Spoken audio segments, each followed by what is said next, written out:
everyone, and welcome back to Hot SciComm Summer, a special informal podcast series helping people explore ways to get good science into the hands of the people. This week, I'm really excited to introduce you to veteran NPR science reporter Joe Palca. I got to know Joe a bit last December at a science communication event and was eager to invite him to talk for this series. He assured me that he had a good microphone. And of course he does. Joe is recently retired and spent many years at NPR reporting on all kinds of developments in science that have put him in touch with a wide network of scientists. What makes his work unique, I think, from a lot of the work that we've covered on this podcast so far, even unique from the other audio-based science communicators, is that Joe's reporting typically resulted in brief radio segments, just a couple of minutes.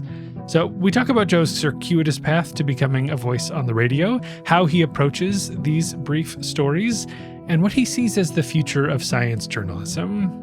So let's get into my chat with Joe Palca.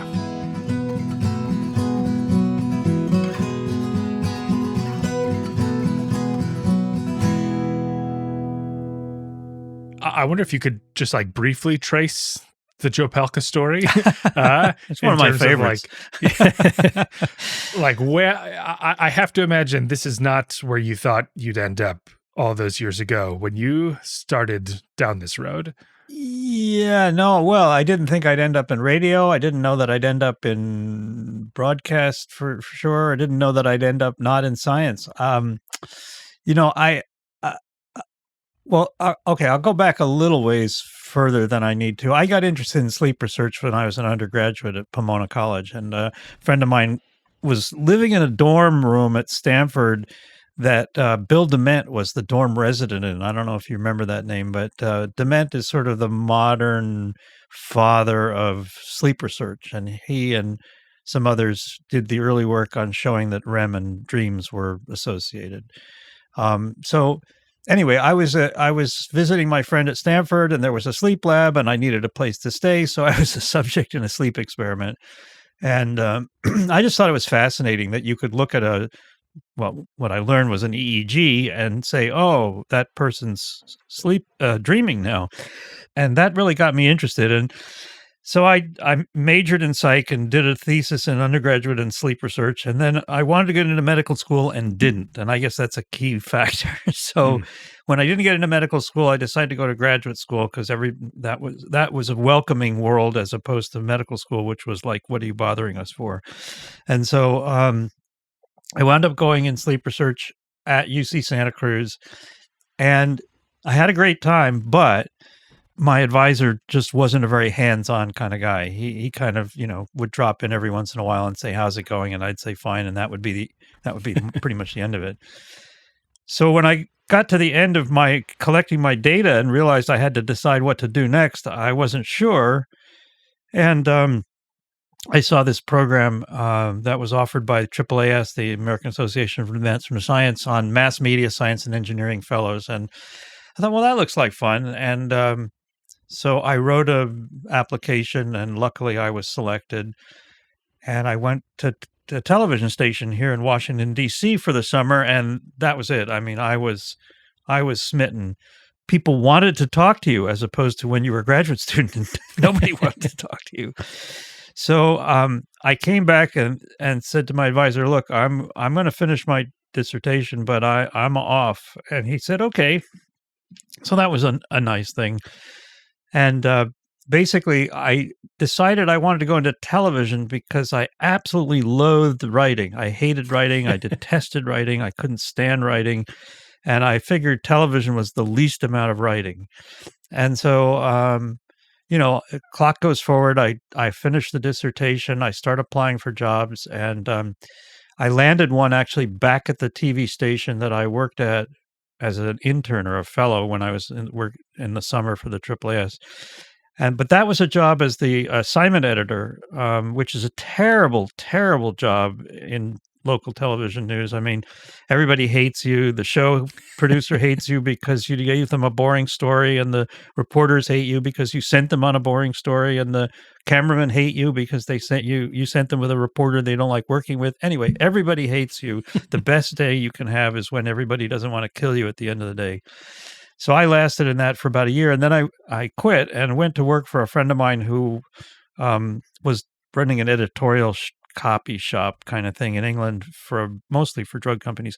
And that was important because I got over this loathing of writing. I wrote every day, all the time, lots and lots. And I realized it really wasn't as bad as I thought.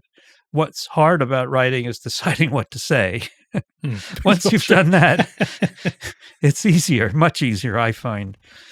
And so that didn't really, it didn't teach me how to be a writer, but it taught me how not to hate writing. So fine.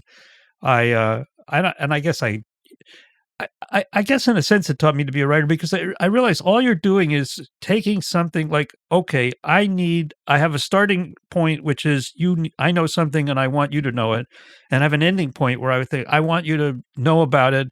And, oh, by the way, it has to be somewhat entertaining because there's no requirement that the person reading what I'm writing is required to read it. I mean, it's not like school where the professor writes something and the students say, oh, okay, I'll read this because it might be on the test, So there's always been this element of let's make it interesting as opposed to let's just give the facts. And I think actually, again, speaking as a graduate student in psychology who taught statistics, I realized that everybody hated that course. They put it off as long as possible. They didn't want to take it. And I would go to the class with the attitude that this was the most exciting, interesting class they were going to take in their entire undergraduate career. And it probably wasn't, and I'm not fooling myself. But if you start with that attitude, you're in much better shape than, okay, we have to do this, so I'm here and you're here and let's get it over with. That's bad. So I think a combination of bringing that attitude of this is really interesting stuff if you think about it, and I believe that. I mean, I like statistics. It's amazing, the patterns it reveals and things like that. But and I'm used to talking to people who don't know what I'm doing, care what I'm doing, aren't necessarily interested in what I'm doing, but I think it's interesting and I'm happy to share it. And so I think those are the two elements of getting into this new field that really propelled me. And the rest was just learning formats, when I did do some writing for television, I just copied the evening news onto I just recorded it and typed it out and looked at it and said, what are they doing here? And it was clear that, they're short sentences and very pithy and, and similarly, all the way through, when I started at Nature, for example, where I worked for a few years, I just read what other people were writing and say, okay, I see the format. I'll write that. I have always said that editors say they want new, they want different, they want bold, but what they're really saying is I want the same thing I've always gotten. I just want it done well.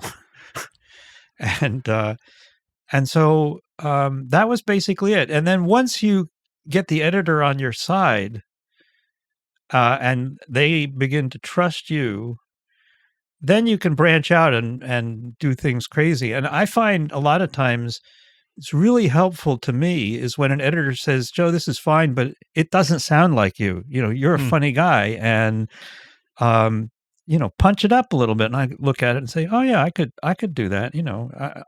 I don't have to say it in a very vanilla way. I can be like, last night I was writing about, this thing called the Hopper, which is on its way to the moon. It's a little rocket pack that bounces around the surface of the moon. And I thought, okay, so I used the word bop. It's bopping around the surface of the moon. Now, bop is not a word that you would find in a textbook, generally speaking. But it seemed to me to characterize the nature of the instrument. And that's more of a word that I would use if you and I were just talking. Mm-hmm. So it's hardly a term of art, but anyway, that's the long and the short of it. Every place I've gone to, I've had to learn the format.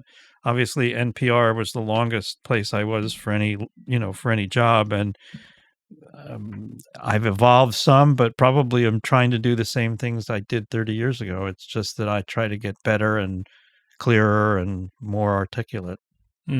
When did you started at NPR? When? So I started at NPR in 1992. I I consider my serious science journalism career beginning in January 1986 when I went to Nature. Mhm. I did some work in television, and it just wasn't very serious. I wanted to work for Nova, but that didn't happen. And not that I ever really applied, but I just thought that was my goal. Um, but I worked for Nature, and that was real journalism. And then I worked for Science, and that was real journalism. And then I had what we call editorial differences with the editor at Science, and he said, "Well, if you don't like it, why don't you get out of here?" And I said, "That sounds like a great idea." So I he didn't actually say that, but that's an example. I've characterized what happened in a way that lets you know that we didn't see eye to eye. That was the basic point. But I just described it in a way that's more graphic, Mhm. Mhm. and I think is more engaging. So anyway, I took a 1-year NPR had an opening for a guy who was going off on a 1-year gig to the foreign desk, and I thought, well, okay, I'll try this, and so I tried it, and the guy told me that he might not be coming back, so I knew there was a chance it would turn into a permanent job, and it did, but it was only a 1-year commitment on NPR's part, and so I took a risk. I guess I was almost 40 years old when I changed careers from print to broadcast, which was kind of scary, but it worked out. It really suited me. So, Mhm. but that's when it started. So you mentioned sort of what has changed over time, and I was thinking you're in a useful position to have that kind of perspective of like what did you like? Can you put your finger on anything that you like figured out along the way that made your reporting better? That's an interesting question. One of the things that made my reporting better was the undo button, Mm. because a lot of times digital editing was of such a revolution in my field, because a lot of times you'd wind up fishing through the garbage for uh, pieces of tape that you inadvertently cut, and that wasn't any fun. When did Um, that happen? So in 1992, you were cutting tape. yeah, Wh- it was probably not until the early 2000s.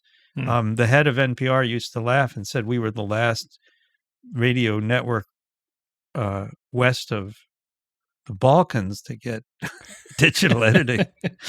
Um, we were a little behind, but that had to do with unions and jurisdictional Mm. things, but that was more of a style thing. I think the main thing is to understand how much to leave out. Mm. It's very, very, very hard switching out of a academic mode, I found, where you're used to being really cautious about what you want to say and how much detail you want to put in and how much you feel you have to put in and how many caveats you have to put in and how many footnotes you want to put in, versus I- I'm not I'm not teaching a class in sleep research. I'm telling people about the various stages of sleep. And if they forget 5 minutes after they hear it, that's okay, because that's George Johnson from the New York Times. I think it was George anyway. I credit him with it. Said that what we do in journalism was we create the illusion of knowledge, which is you hear something, you say, "Oh yeah, I get that. That's really interesting." And then you go to try to explain it to somebody else and you realize you don't really understand it well enough to explain it to somebody else. And that's a subtle distinction, but it's important, because I'm only trying to make people aware of the fact that there's quantum states of matter, right? But believe me, I can't explain quantum physics to anybody. Uh, and my attempts have been pathetic. I haven't been that pathetic. But there are things that I don't completely understand, and I don't think I have a metaphor that works for me, that I can share with you, that is accurate and compelling. I know the cat in the box and is it alive or dead, but that gets old pretty quick. So, but it's basically this notion of I'm just trying to make sure that you know, in general terms, what I'm talking about, so that when we take the next step, you'll be with me. Mhm. Um, and I think again, if for academics especially, that's the hardest thing because you're so used to hearing the department seminar Mhm. audience telling you, "Jeez," or you can see the eye roll or whatever it is, and you go, "Oh God, I didn't say that right." It Yeah. doesn't matter. It really doesn't matter. And there Mhm. are people. I mean, there are people in the NPR audience who are probably rolling their eyes, just going, "Oh, this trivial Palca guy again. He's skating over all the important parts." Mm. And that, I mean, I wish that weren't the case, but that's okay because that's not my core audience. My core Mhm. audience are people who don't know. And there was a brilliant teacher uh, whose name, of course, escapes me, but she taught a class for you guys, the winners Mm. of the Schmidt National Academy Communication Prize. And basically, she said to people, "Who is your audience?" And I thought, well, that's easy. My audience is NPR. No, but then I realized, no, it was subtler than that. And I really do think that my audience is science phobes, Mm. people who would rather Hmm. stick a needle in their eyeball than listen to a science story. But I'm going to sneak in there and I'm going to trick them into Mhm. listening. And then once they start listening, they're going to go, "Oh, well, that's kind of cool. I never thought of that." And that's all I'm looking for. I want to grab that person because I really, and then the trick is, so you do it in a way that is appealing to the non-specialist and not offensive to the specialist, because you don't want to make something so simplified that it loses all connection to reality. Um, but at the same time, it doesn't have to have that tight bonding to reality that a graduate program or a faculty member has to have. It raises this. I've been thinking a lot about like what is the goal of science communication, science journalism, and there's part of me that is always like, oh well, it's like an extension of teaching, right? Like I'm just trying to teach the world about these principles and ideas and findings. But I think what you're saying is super helpful. Of like, you don't need to have really learned the thing. But I do hope that you come away going like, wow, there are people out there doing this, right? And Yeah. like appreciating, oh, like science is this like big machine, and all these people are just like these curious nerds who are chipping away at these like crazy big questions. And that probably does a little more for the public support for science than me being like, no, no, no, listen to me. Yeah. You have to understand this Yeah. is what they found. I Yeah. go, It's okay. You don't have to remember, but I do want you to hold on to the feeling of like, whoa, people are doing that." Well, that's a very good description of what I'm aiming for. Now, unfortunately, I don't know if that's enough to sustain interest in science, because editors, they'll listen to you when you say that and they'll go, "Oh, that's nice." But in a news arena, they want to know, how is this going to affect this person today? Why is it important now? Why am I telling you about it now? And honestly, I think for the most part, that model doesn't work very well for science, because most of the things that we have, most of the things I've reported on, and most of the things that scientists have discovered can be never mentioned in public, and nobody's going to really be, their lives are not going to be seriously negatively affected.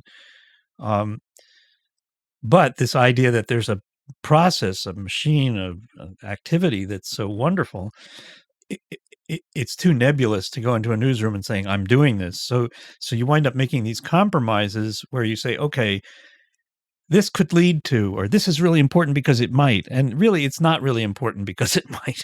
It's really important because it is. It's something that's happening and it's really interesting. And if I have to commit to the fact that it could change reality or change society, I have to say, well, no, I don't really think so. It might, I mean, it might, but I wouldn't bet on that. I'd bet on the process more than I'd bet on the outcome.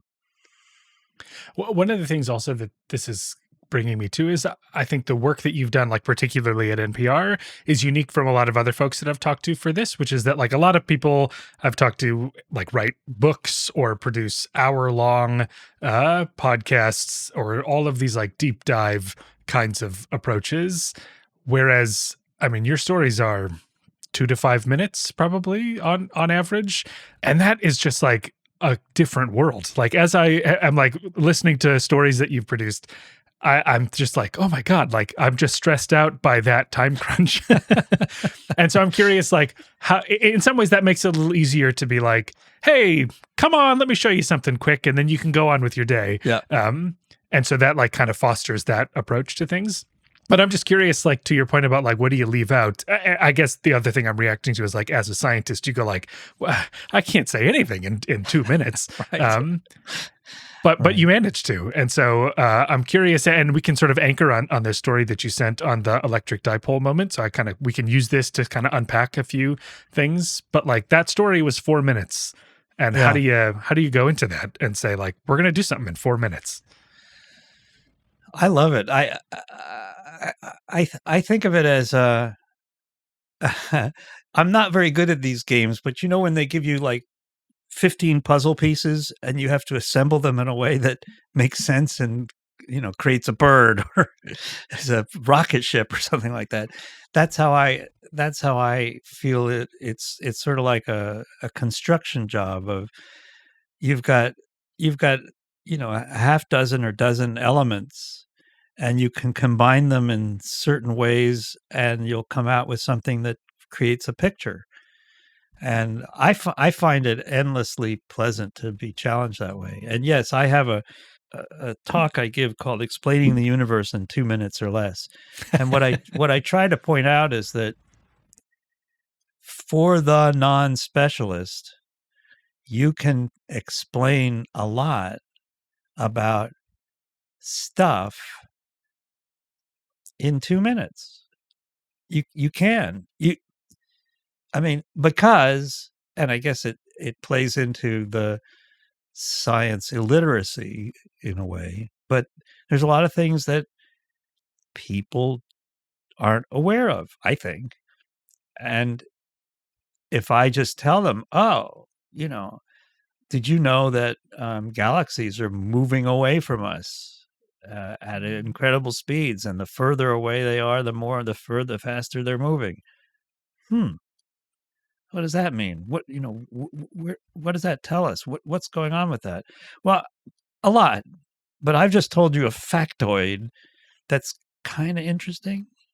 I mean, the ones I just to anchor it back in psychology, I heard a talk in graduate school about Daniel Kahneman before he was Nobel laureate Daniel Kahneman. But it was just brilliant because it made me think about the calculation we make when we decide whether to take a risk or not take a risk. And I think one of the most intriguing things that anybody said to me in a really long time about risk was your odds of winning the lottery are the same whether you buy a ticket or not. And that just really blows people away because that can't be somebody win. But from a statistical standpoint, your odds are so close to zero that you would never make that bet ever if there were a negative outcome. But because there's a positive outcome, well, what the hell? It's only $1.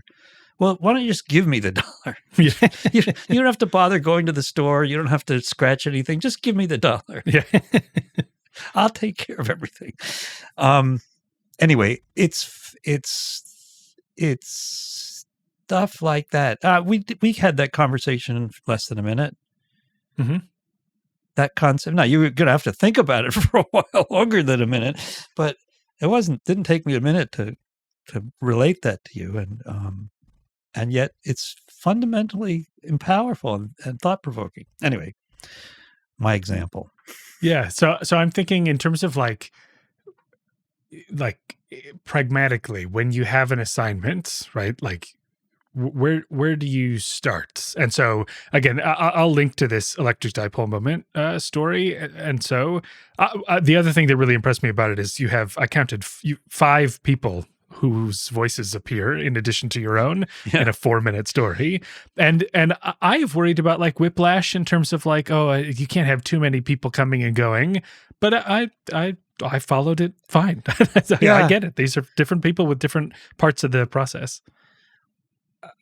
Well, that's, I guess, when you get to some of the craft. I mean, I think some of the way you integrate that is uh, quotes in radio are different than quotes in print, and they're part of the storytelling as opposed to the punchline. With print, and I guess with journalism in general, you're trying to get the powerful punchline quote. This really explains it. But my favorite quote is, and then we were really confused. That's my favorite kind of quote, because it's almost like they're more, not to reduce it, but they're more like sound effects, right? They aren't telling the story, but they're sort of bringing continuity. Life to the story. They're part of the storytelling. And a lot of times I keep the punchline to myself because I feel like I can say it more succinctly often than they can. But so there's 2 things. First of all, when I have an assignment, I try to remind myself that no matter how boring and stupid and pointless the assignment is, because that's what they usually do, is assign you boring, stupid assignment. There's something interesting in there, and I'm going to find it. And it may not be spot on to what the story assignment was about, but it'll be something in the assignment that I find intriguing, appealing, interesting, compelling, something that may or may not be central to what I'm writing about, but it's that hook that's, I hope, would make people interested in a topic that would otherwise be boring and stupid. So there's that. And the other part, though, about the writing with different voices is, yeah, I agree with you. It's sometimes you can't put in a lot of voices, but yeah, I've managed to write in and out of people speaking in a way that makes it sound like, well, we're just having a conversation and they just finished my thought, or I finished their thought, or something like that, which is really, I think, again, if you think about mirror neurons or anticipatory listening, if the person is saying something that you think you're about to hear, it's going to be satisfying in a way that if they just say something punchy and unfamiliar, you're going to have to wait, what, huh, what? And so your brain has to keep up. Whereas if it's more in continuity with what you've been saying, your brain is happy because you're being given the language that you think you want it.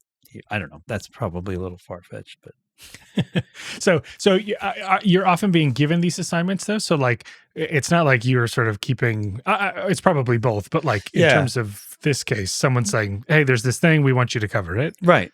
There's two basic, and I have to say, from my career, it's shifted. I mean, when I started, there was a lot more of, we need somebody to cover this story, go cover it. Mm-hmm. And why would we cover it? Well, it would be an embargoed journal article that we thought would get a lot of attention, and it was kind of interesting, and somebody better cover it. So Joe, you do it. Over the years, the way you fight back against that is, of having to do things that you're not necessarily interested in doing, is you keep a pocket full of stories that you think would be interesting, that you can say, well, that's cool, but what about this? And then you can sometimes switch the attitude. And lately, because of this project I got into called Joe's Big Idea, I explicitly said, I am not doing stories that I expect or am confident will have a huge impact. I'm doing stories that reveal the process of science. And actually, the very first story I did for this whole project turned out to be a story about one of the most important changes in approach that has ever happened in my career, which is this idea that you could release mosquitoes into the wild that were infected with Wolbachia, which is a bacterium.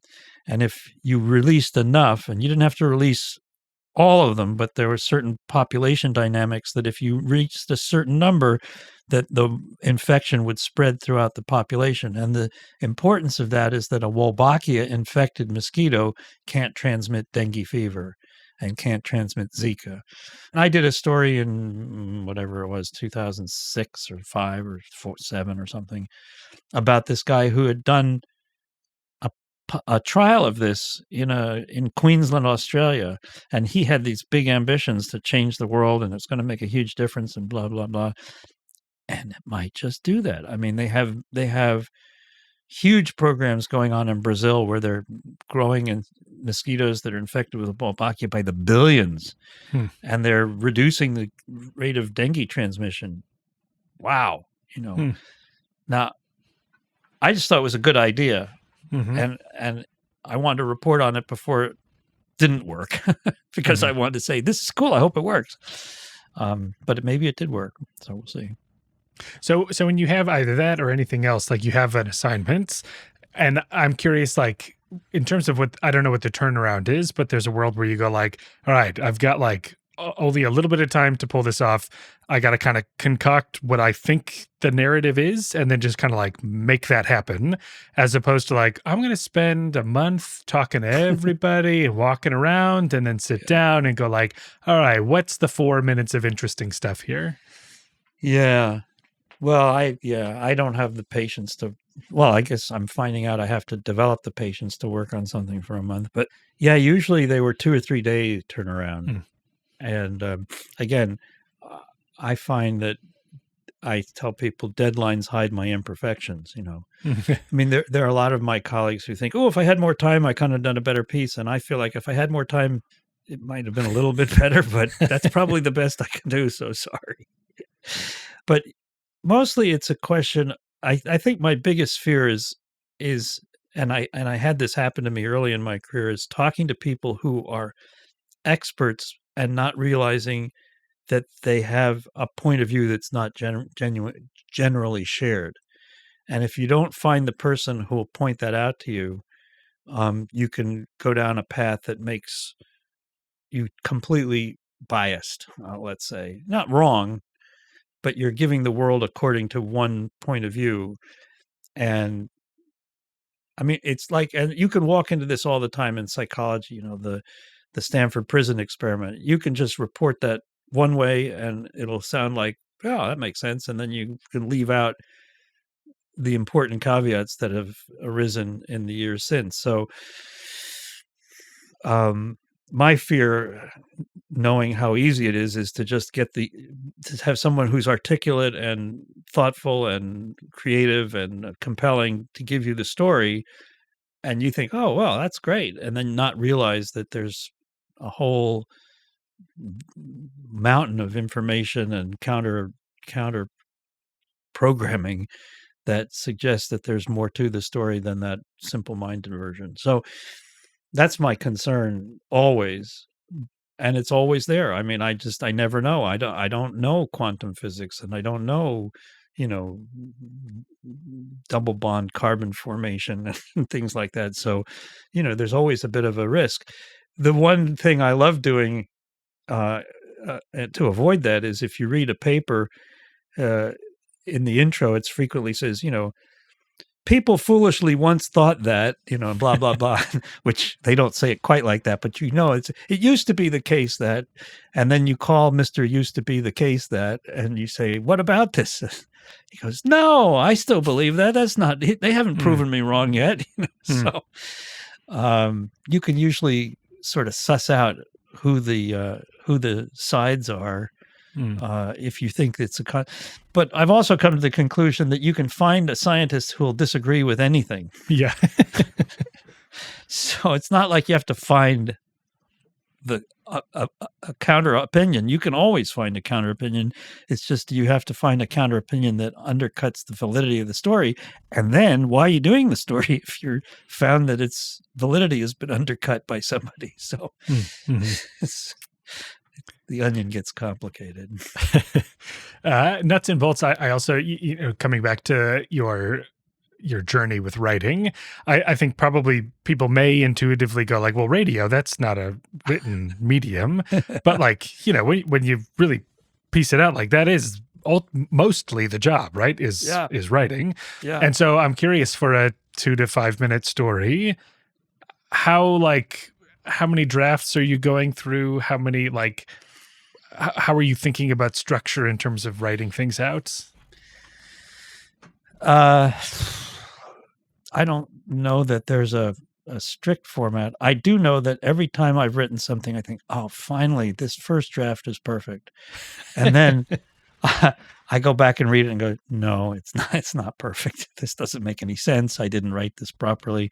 I do find that I have to write it down and then step away, even if it's only, to have a cup of coffee, just step away and then come back and read it again and then, oh, okay, that doesn't make sense.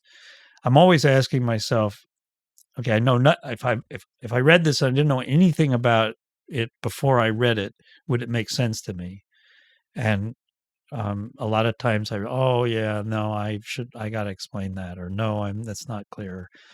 But in terms of structure, I tell people it's probably true that you can do an awful lot of stories about once upon a time. Once upon a time, the intro is scientists have discovered something important. Joe Palca is here to tell us what it is. Okay. So once upon a time, scientists, blah, blah, blah, blah, and they didn't know, and they thought maybe. So they did this experiment, and it didn't come out quite the way they expected. But then it sort of, they realized, oh, well, maybe this is what it means. And they tried, or they looked at it a different way, and they put it together, and they said, aha, yeah, this seems to be right. And they all lived happily ever after, and they married the princess, and come again tomorrow. There's a certain quality to that that's very easy. But I mean, again, what I do, I mean, people sit in front of the empty page, right? Like, what do I do? What do I write? What do I say? And I don't have that, because I'm thinking about it when I'm in the shower. I'm thinking about it when I'm walking to the metro. I think about it when I'm talking to you. Maybe a thought pops into my head while I'm talking to you. It's, oh yeah, I could have done that. It's like chronic until some kind of structure pops out in my head. And the only thing I can say, I just don't think it's teachable. I think it's something that you have to figure out what works in your own world. And the only way you can do that is by doing it a lot and, failing some of the time and being frustrated some of the time. And then, I mean, I've had stories that went through like 10 edits, and then somebody said, what about this? And then all of a sudden, pew, it's clear, comes through. Everything's perfect. But there's just no shortcut to figuring out your own brain and how it works, so that you'll know what the steps are. Because for me, they're mine. I mean, it's like, oh, here, I'll know. Say something really clever at the start. That's okay. Yeah, that's good. I like that. That's helpful. That's probably the power too of the shorter format, is that you get a lot of reps in, right? Like if you're a book author and you write 3 books in your career, that was like 3 chances to figure out how you do what you do. But I don't know if you could possibly estimate the number of stories, science stories you've reported for NPR. Thousands. But you remind me, there was a pottery teacher who had 2 classes, and he decided, or she decided, I don't remember, to try 2 different approaches. And in one approach, told the students, okay, just make lots of stuff. Make, keep making for the class, the whole class. And then at the end, we're going to have a display, and we'll pick. And for the other class, she said, just do 1, but make it really good. Just do 1, make it really good. And so afterwards, they put the classes output into the show, with judges, and the ones where people did dozens did better, Mm-hmm. because in a way you don't know yet what makes a great work of your own. So it's, I guess, your point. Yeah, there's there's a version of that where it's just like you don't know what works and you'll never know. So just make a bunch of stuff and some of it'll rise to the top. Whereas the other is what I wondered is like if you gain some discernible strategy, even implicitly, right? Like if I were to be in that class year after year, would I get more and more good pieces out of it when I'm doing a bunch, right? Or is it just like, well, every year you accidentally are going to hit on one? Well, I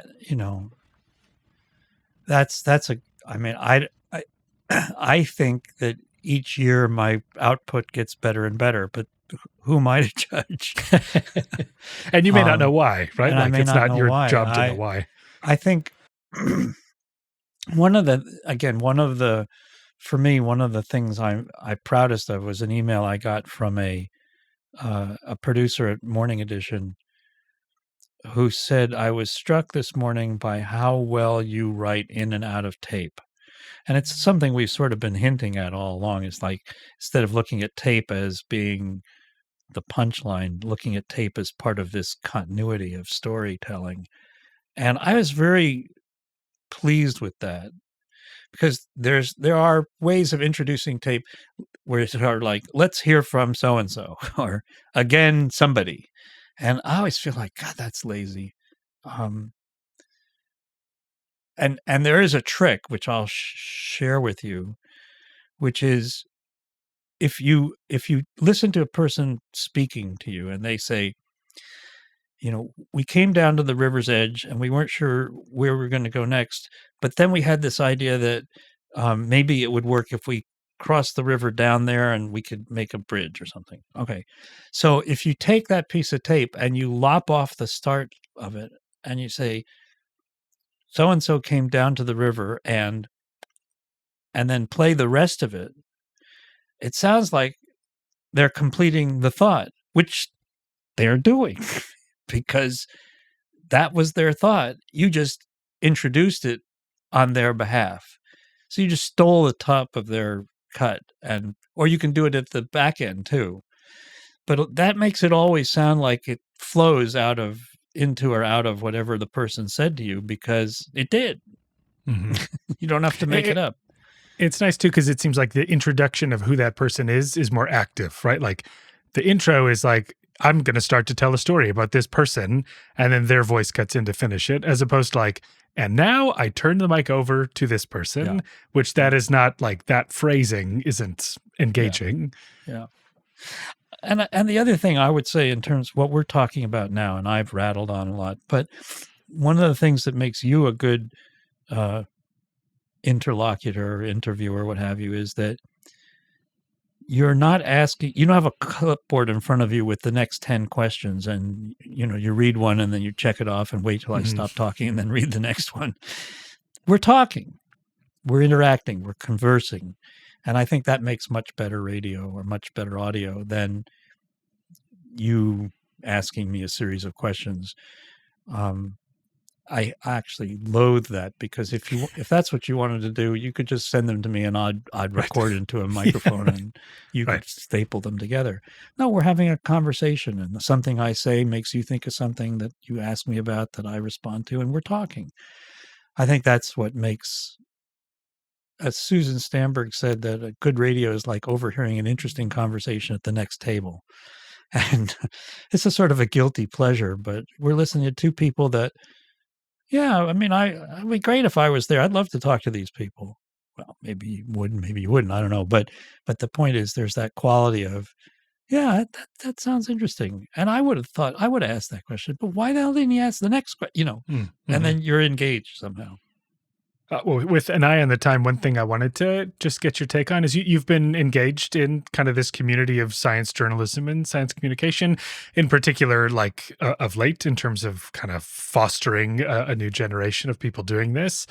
I'm just curious sort of what goes through your head as you sort of look to where things are headed, and any, to the extent that you feel justified in giving advice, what would it be? Well, if I have a goal in life, I mean, in this arena, it's to encourage universities and academic institutions to reward people who are interested in, good at, supportive of science communication.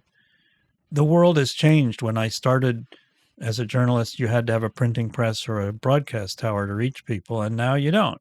Everybody can do it. And so it maybe made sense to say, well, I'm sitting here in my office, I can't do very much to communicate. But now that's not the case. And so I'd like everybody to, the other thing is I don't want to make there are some people I think, no, don't talk to the public. You're terrible. just be quiet. Go back to your lab. Do your work. Do your work. But I won't say it that way. What I'll say it is, you've got some really interesting work there. And I think some of your colleagues are doing some really interesting communication stuff. And I just hope that you're appreciative of what they're doing, because it's a rising tide raises all ships. I think that everybody who makes the science community and the science activity seem more worthwhile is a good thing. So just don't diss these people. I mean, the fact that they're not in the lab as many hours as you doesn't mean they're not good. It just means they're choosing to do multiple things with their time. And it doesn't mean that you're doing the wrong thing.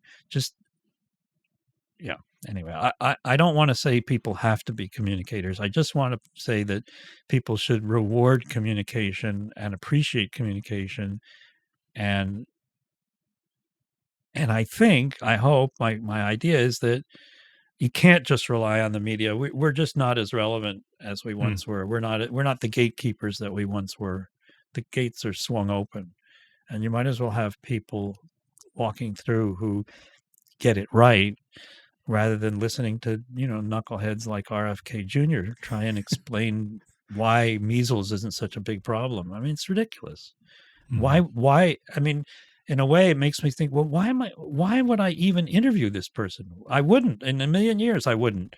And the fact that he's the Secretary of Health and Human Services, it just says to me, well, it's time to stop listening to the government, because they don't know what they're talking about.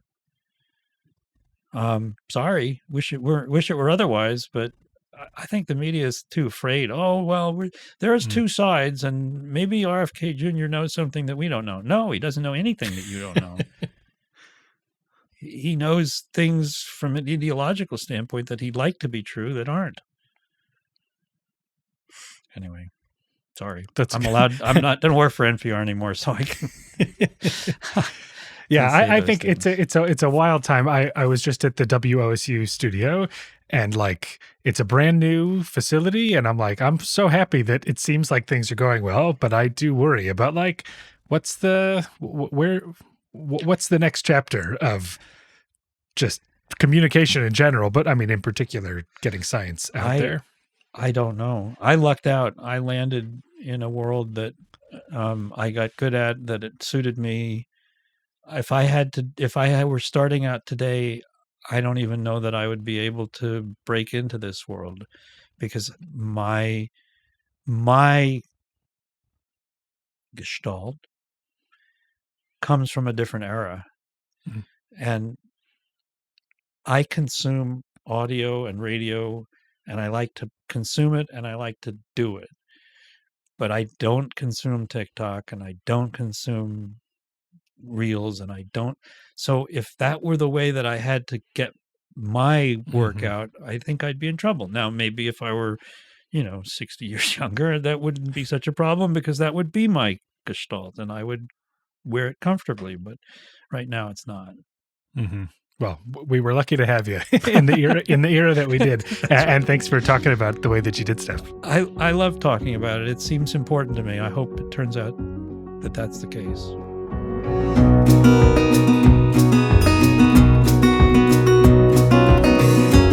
Alrighty, thank you to Joe Palca for taking the time to talk about science on the radio. You can check out the episode webpage to see links to some of the stories that he's reported.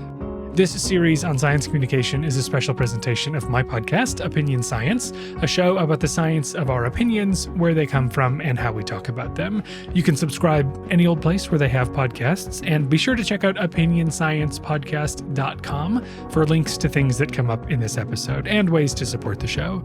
And whoever you are, I hope you're enjoying the show, and I'm hoping this summer series will reach folks with a keen interest in science communication. So please tell people about it. Post online, email a friend, make a poster and stick it to a wall.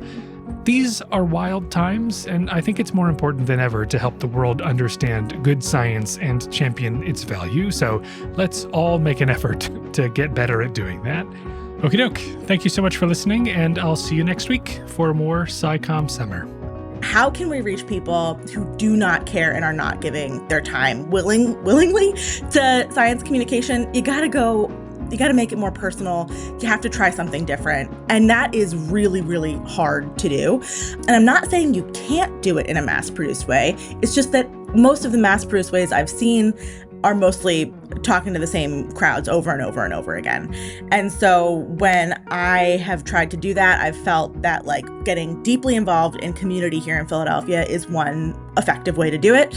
And also making it really personal. So having one scientist talk to one group of kids, I want to give people and those students the opportunity to like have a conversation with a scientist, feel like they've gotten to know a scientist a little bit, like ask what they want to know and not just like a lecture from a scientist. Yeah, I think that's easier to do and more effective to do when we get a lot of people involved at smaller scales. My name is Sarah McAnulty. I am a squid biologist, a science communicator, and a street artist here in Philadelphia, trying to connect people with science in a bunch of different ways in Philly and then all over the world.